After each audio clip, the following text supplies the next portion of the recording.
the realization of prosperity.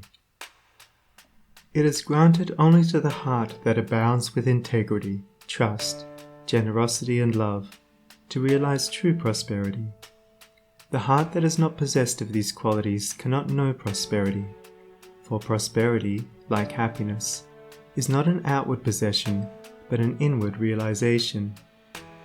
The greedy man may become a millionaire, but he will always be wretched, and mean, and poor, and will even consider himself outwardly poor, so long as there is a man in the world who is richer than himself. Whilst the upright, the open-handed and loving will realize a full and rich prosperity, even though their outward possessions may be small. He is poor who is dissatisfied, he is rich who is contented with what he has, and he is richer who is generous with what he has.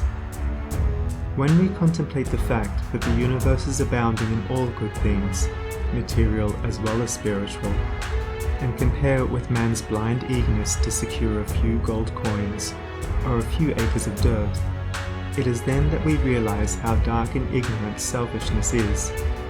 It is then that we know that self-seeking is self-destruction. Nature gives all, without reservation, and loses nothing. Man, grasping all, loses everything. If you would realize true prosperity, do not settle down, as many have done, into the belief that if you do right, everything will go wrong. Do not allow the word competition to shake your faith in the supremacy of righteousness. I care not what men may say about the laws of competition, for do I not know the unchangeable law, which shall one day put them all to rout, and which puts them to rout even now in the heart and life of the righteous man? And knowing this law, I can contemplate all dishonesty with undisturbed repose, for I know where certain destruction awaits it. Under all circumstances, do that which you believe to be right, and trust the law. Trust the divine power that is immanent in the universe, and it will never desert you, and you will always be protected. By such a trust, all your losses will be converted into gains, and all curses which threaten will be transmuted into blessings. Never let go of integrity, generosity, and love, for these, coupled with energy, will lift you into the truly prosperous state. Do not believe the world when it tells you that you must attend to number one first, and to others afterwards. To do this is to not think of others at all, but only of one's own comforts.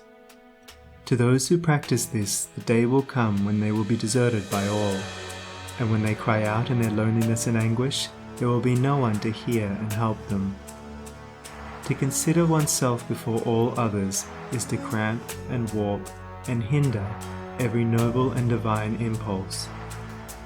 Let your soul expand, let your heart reach out to others in loving and generous form, and great and lasting will be your joy, and all prosperity will come to you. Those who have wandered from the highway of righteousness guard themselves against competition. Those who always pursue the right need not to trouble about such defense. This is no empty statement. There are men today who, by the power of integrity and faith, have defied all competition, and who, without swerving in the least from their methods, when competed with, have risen steadily into prosperity, whilst those who tried to undermine them have fallen back defeated. To possess those inward qualities which constitute goodness is to be armoured against all the powers of evil, and to be doubly protected in every time of trial. And to build oneself up in those qualities is to build up a success which cannot be shaken, and to enter into a prosperity which will endure forever. The white robe of the heart invisible is stained with sin and sorrow, grief and pain, and all repentant pools and springs of prayer shall not avail to wash it white again. While in the path of ignorance I walk, the stains of error will not cease to cling. Defilements mark the crooked path of self, where anguish lurks and disappointment sting. Knowledge and wisdom only can avail to purify and make my garments clean. For therein lie love's waters, therein rests peace undisturbed, eternal and serene. Sin and repentance is the path of pain. Knowledge and wisdom is the path of peace. By the mere way of practice I will find where bliss begins and how pains and sorrows cease. Self shall depart, and truth shall take its place. Changeless one, the indivisible, shall take up his abode in me, and cleanse the white robe of the heart invisible. End of chapter 7. Recording by Sonnie Abdalla. SONNIE.org